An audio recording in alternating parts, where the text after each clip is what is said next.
Yo, what's going on, guys? Keaton with Hook 'em Reptiles, and hopefully this video is a good video. We will see. I don't know. There's a mess in here, so if you guys are not familiar, you do not follow us on Instagram, please go check us out. It's under Hook 'em Reptiles.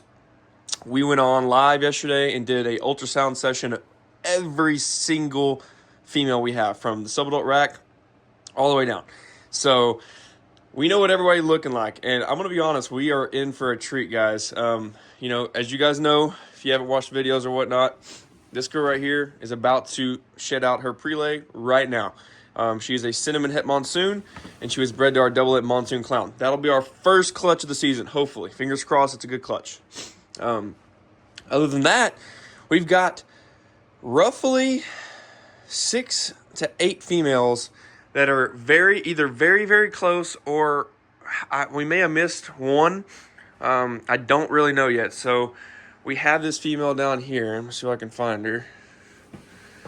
That's her right here. So she is a super OD vanilla pied, and she is either ovulated, which I don't think she has, or she is about to, because they are huge. And you couldn't even measure them. So when they get that big, I count it down as a nice ovulation, when it happens. And I'm either looking for a prelay shed eventually, if I missed it, or we're looking for ovulation. So she is next. She is very, very close. And she, excuse me, allergies a little bad this morning. She was paired to our double het monsoon clown as well. Again, not the greatest pairing in the world. Unfortunately, we had to use that male, but we have his replacement, all of his replacements in tubs right now. You heard it here. We have every single male in a tub right now. So the smallest male out of this whole entire group is this leopard Mojave monsoon het DG male, and he is 430 grams, okay? And he's in a tub right now, because I was like, you know what? Screw it. Like, we're putting all these other males in a tub. He's 400 grams. Like, his hemipenes are nice and dark. I didn't pull a casting out when I popped him, so I'm not expecting him to lock. But I was like, you know what? It can't hurt to just toss him in and see. We're only going to leave him in for probably today, and we'll pull him out. So because we're feeding him pretty often right now, and I don't want to lose out on 3 or 4 days of feeding. But everybody's in. So just to give you a little rundown of what we have in tubs right now with females that we're going to be checking. Again, you know me, I didn't label any freaking tubs, so now we're going to be playing which tub are you in, basically, if I can remember. But we have a leopard Mojave monsoon het DG male that's in a tub. We have a clown double het monsoon DG male that's in a tub. We have a spot nose stranger clown double het monsoon pied that's in a tub.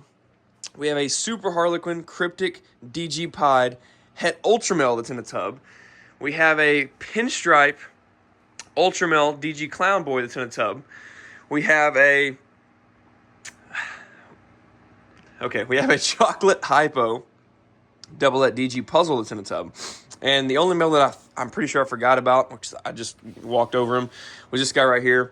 And we're going to toss him in probably right now, just because he's plenty big enough, and we're trying to get him to lock. We have a Jag double head as well that I'm trying to get to lock, but I want to put some more size on the Jag. He's plenty big enough, guys. He just has not done it for us yet. But he's a very, very, good-looking male. So, yeah, those are the only 2 males we haven't tossed in tubs yet, just because I really, honestly, truly forgot about them after I've spent all my time figuring out where I want to put these males. Pretty interesting. It would be awesome. It'd be our first ever clutch from a female that is actually, been held back here. I know we have a male in there. We ultrasounded our butter, our pastel butter Desert Ghost Krypton female, and she has 20 millimeter follicles, guys. And you guys know we held her back from last season, early last season, and she is building and ready to roll. So who knows? Hopefully we have something, but we have a lot of puzzle stuff, guys. A lot of puzzle stuff going. It's crazy. It's blowing my mind, but at the same time, it makes perfect sense. The only girls that are going are the girls that we've been pairing, which makes sense because, again, we're on ambient, so everybody is kind of doing their own thing. And it's definitely, I like it because everybody seems to be going at the same rate as we start pairing and start slamming food. So all the other girls I was telling you guys on live, what I've switched to is all my girls from, I mean, really sub-adult, like when they're about 1,300 grams on, they're getting fed once, like every other week. So once every 2 weeks right now is what they're getting fed. And you guys may be asking, why the heck are you doing that? I've noticed over the years, I've used to just feed the absolute crap out of all my snakes, all year round. Like I would double feed them every week, you know, and I would get some, you know, some chunky snakes for sure, but I wasn't getting necessarily more clutches. I was just getting snakes that were chunkier, and at the end of the day, I wasn't getting a ton of slugs, but I just wasn't getting snakes going, like they weren't going. Well, I figured it out, okay, so if they don't have, like, if they're already chunky and they're already, you know, fat, they're not going to want to build and lay those eggs because they're not having to, you know, they're not building for anything. You know, they're not putting that food in to go to any good, you know, reason, I guess, if that makes any sense. You know, if they're already so chunky, then it's just like another day to them. Well, when I get males in with these snakes and they lock for the first time, that's when I transition them, or that's what I've been doing this season, is I get a lock on them, and then those females that are locked, you know, or get out of them, you know, as soon as they get out and the male gets out of the tub, I start slamming food on them. I feed them twice a week, and I'm just tossing food in, and they seem to be blowing up. And it's funny because, again, we've done that with the with some of the monsoon stuff. What do we have? We have 2 females that are very, very close to going. We have another, like, 2 females that are very, very close as well to the monsoon stuff. And then we have 6 to 7 puzzle clutches that are very, very close. Like, I mean, we've got so much stuff. Like this girl right here, super close to ovulation. Sorry, she laid a nice little turd for us, but she's a pastel lesser het puzzle. We have a sterling phantom het puzzle that's getting really close. We have a big DG female that's actually got a male in right there for the last lock. She's getting really close. We have a GHI het puzzle female that's getting really close. We have an inchy DG female that's getting really close. We have a cinnamon het puzzle girl that's getting really close. And then we also have a DG het hypo female that's getting really close. And then we have a hypo het DG female that's getting really close. And all those girls have been paired to none other than the puzzle project, and every one of those girls, you know, was getting fed every other week. And as soon as they locked, we started pounding food on them, and now they're building like crazy. So really interesting stuff, guys. I'm telling you, you can try it yourself. But it's definitely worked for me. I'm going to be honest, because all these girls in here, they're all chunky. You know, none of them are malnourished or anything. I mean, you're talking about a snake, you know, like let's just take, for example, this snake right here. Like, this girl is eating a lot right now, so this is not really a good example because she's the puzzle project. Again, 2 more females that we're shooting for the Hypo DG puzzle with. I'm just trying to pick a snake. Like this girl, for example. Like this girl, you know, moved up a tub, and this is a red striped clown. This girl is chunky. Now, okay, could this girl probably be, you know, 2,500 grams right now, or 2,000 grams anyway? Yeah, probably. I mean, she probably could. But what good is that going to do if she's not getting paired? I mean, look how chunky she is. She is a chunky snake, but she is very healthy. You know, like this snake right here is probably 1,600 grams. And like I said, again, she would eat 3 times a day if I fed her. But she has follicles right now.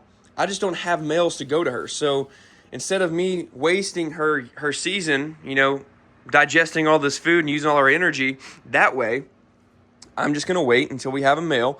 I'm going to toss him in there, get a visual lock on her, pull her out, and then I'm going to start pounding the food on her. And I'm telling you right now, excuse me, she will build and have a very strong chance to go for us. So all that being said, you can give it a shot or you don't, but I'm just telling you what I've been doing. Now, as far as the babies go, I guess babies until subadults, because some of these males in here and the females, you know, I like to, on these Freedom Eater tubs, I like to move them out of this tub at around probably 500 grams, maybe 600 max, because they just get a little crowded, but they seem to love the small tubs, so I try to keep them in there for a little longer.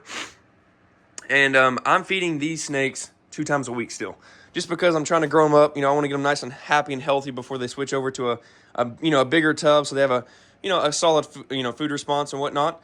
And that seems to be working really well. And again, that's the only snakes out of everybody that I'm feeding twice a week still. And I will say we're going to check a few. This girl, yeah, we're going to take her shed. Okay, so this girl right here, I showed you guys in the previous video. This is a spot nose stranger clown het hypo female. She's posset monsoon, we're about to pull the shed, and we're going to test her again. The first test, she came back negative. So if she comes back negative again for monsoon, this girl will be available, and she is taking food. She's taken 6 meals on her own now. She's slamming. We've been tossing the hopper ASF just to get her going. So if you're interested, let me know. We're going to be posting this girl on Morph Market as soon as we get, the monsoon test back and it comes back negative. Again, the monsoon test is 98% complete, so I figured at 2 different sheds, if she's both negative on, or she's negative on both tests, I'm not going to worry about it. So if you're looking for a banger, absolute top tier, probably the best example of a spot nose stranger clown head hypo I've ever seen, hit me up. I'll make you a good deal on her. I don't need her. We have a lot of hypo stuff. If I want to work, stranger hypo clown, I'll just buy a male. So if you need a nice female for your projects, let me know. We're also going to send off a few more females for testing on the monsoon hypo stuff. So we're going to see if we have 2 or 3. And yeah, other than that, guys, we're looking good. So I'm going to quit yapping here. I know I've yapped a lot like I always do. But we're going to try and go through and figure out where we put these males. So I've found out that using this hook just to pull out the tub so that way I can keep the camera pretty steady seems to work for me. I know we tossed a few in here again. You got to bear with me, guys. I keep saying I'm going to bring the Osmo back, but I just got the DJI Osmo, the camera we were using, where I could show my face and kind of switch back and forth. I got it back at the house, pulled the SD card out, got everything wiped, got it nice and charged. So I'm going to try to make sure that I have it down here to use it next time. All right, so moving forward, I know we have a few. So first off, we're going to check the tub of this girl that we held back from early last year. She's a pastel butter Desert Ghost Krypton. We paired a male to her. I don't remember exactly which male we tossed in with her. Yeah, we tossed him in. Okay, so he's not ready, but we're going to leave him alone because I actually pulled sperm plugs from this guy. So I know he's plenty big enough and he's old enough. That right there is the Clown Double Het Monsoon DG male. And he is sitting around 525 grams or so. And again, he's in, I know she's ready to go. So we're going to leave him in there and let him try and work his magic on her. But that is a pastel butter DG Krypton female. So again, that's our first one. I don't really expect any of these males to lock, maybe besides the chocolate hypo double Het DG puzzle. But hey, maybe we get lucky. So moving forward, we have, I'm pretty sure we paired this girl. She's a Harlequin triple Het female. Okay, yeah, we did pair her up to this male. God, he looks so good in the tub, doesn't he? Like, just look at that, guys. Look at that. That right there makes me happy. He's got some size. He's growing like crazy. I don't expect him to lock. Again, I'm just keeping him in the tub for today. We'll pull him out tonight. We'll feed him. But that is a Harlequin triple Het. What is that? Harlequin triple Het, not monsoon. DG Clown Pied female to a Leopard Mojave Monsoon Het DG. I figured that pairing, if she goes, she's got follicles too. She's sitting around 15 millimeters and she needs to be paired. I figured if we got that pairing to go, that could be pretty cool, you're talking Harlequin, Leopard, Mojave, Desert Ghost, and, we'd be Pulset, Clown and Pied, and then also, we got Het Monsoon, obviously, and Leopard and Mojave involved. So, yeah. Not bad there. Again, not expecting too much from these young males, but we're going to try. We do have a male up here, so we have our ultra male, which she is building. She's honestly getting really close to making a jump, I can tell, because last month when we ultrasounded her, she was sitting around like 5 to 7 millimeters. Now she's sitting around 10 to 12. So we have an ultra male triple Het cryptic DG Pied female. Absolute powerhouse. We have our super Harlequin cryptic DG Pied Het ultra male. So again, that's the quad right there. That's a quad, and she's building really good. She's eating really well. So we tossed him in. He's a little bit bigger than all these other males. So that male right there is sitting around 600 grams, I would give or take. So he's older than all of them as well. So we're going to take this out. We're going to put this tub right here. And we're going to see what we got. And hopefully, see. Okay, so he's, oh, shoot, guys, this is going to, okay, so I don't think he actually could be locked up. I don't think he is, but I don't really know, guys. I don't want to put the camera down because it's going to be a pain in the butt. Anyway, we're going to leave them alone. He could be locked up in there. If not, he's getting close because he is definitely interested in her. Look at that freaking contrast between that pairing right there. So again, that's an ultra male triple het cryptic DG pied female being paired, hopefully, very soon to a super harlequin cryptic DG pied het ultra male. So that's the triple visual het going to the visual triple het. Very, very nice stuff, guys. Super excited there. I mean, that could be an absolute insane pairing, or it's going to be an absolute insane pairing. And she is, like I said, building, and he should be getting very, very close, if not this time locking her, because he has had plenty of time, and he's nice and chunky. So we'll see how it goes. We'll check him tonight and see if they've moved. Let's see. Next up right here, what do we have? So these two males are still in tubs, so we don't have to worry about those. We did not put the double-het monsoon clown in, but we did put Slippy in. Alejandro, shout out Alejandro. He named him Slippy. That's the pinstripe ultramale DG clown boy. And then we also have the spot nose stranger clown double-het monsoon pied.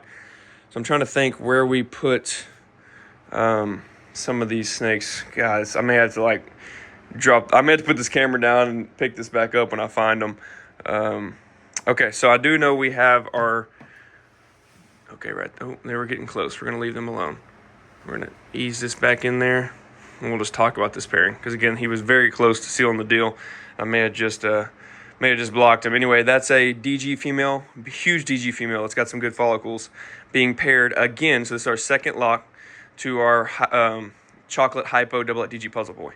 Again, we really want that to happen because she's a 10 egg plus layer, and she's building nicely. So that's a big female there.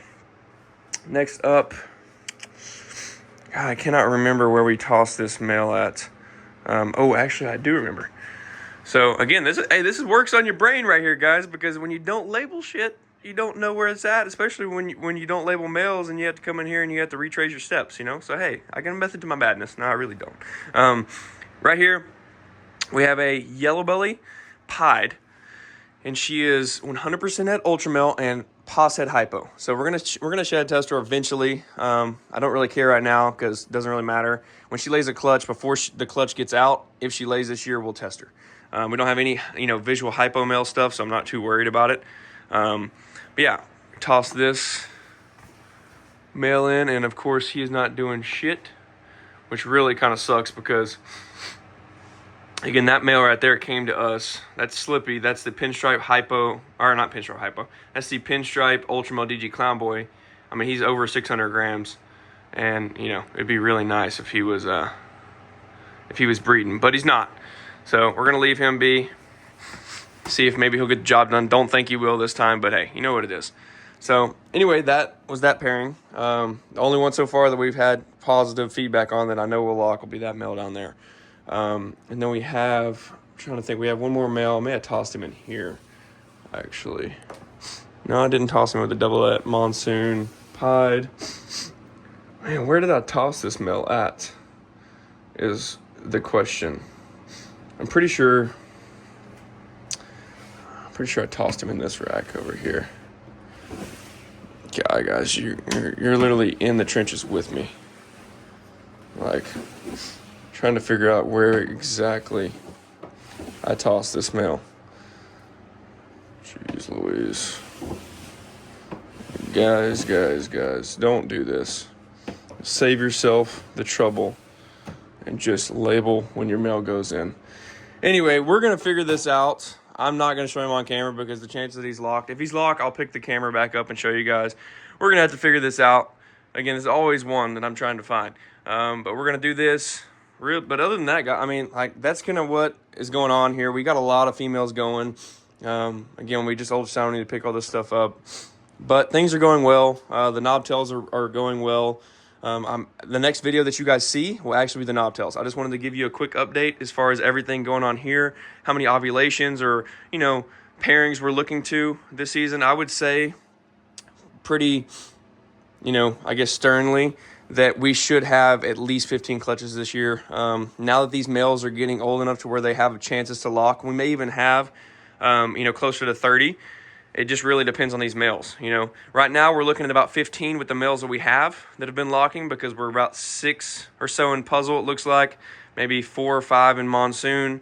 So, it's looking about close to 15, I would say, if we just have the males that are going now. But if we can get these young males and a couple of these other males to get going. I mean, we could have as many as 30 this year, and they would be absolute banger stuff, guys. I mean, you're talking, visual monsoon at DG going to combo DG clown stuff, all that good stuff. So y'all stay tuned. We got some really cool stuff. And yeah, hopefully when I come back and we do another video here, it's with one of these crazy males locking. Because again, we have a lot of knobtail content I want to show you. I think the next video will be half knobtails and then half rodents, because we just cleaned the rodents again. We're getting numbers up on the rodents, and I want to show you guys how everything's going. So again, thank you guys so much for watching, and we're going to keep pumping this content out. And yeah, we'll catch you on the next one. Peace.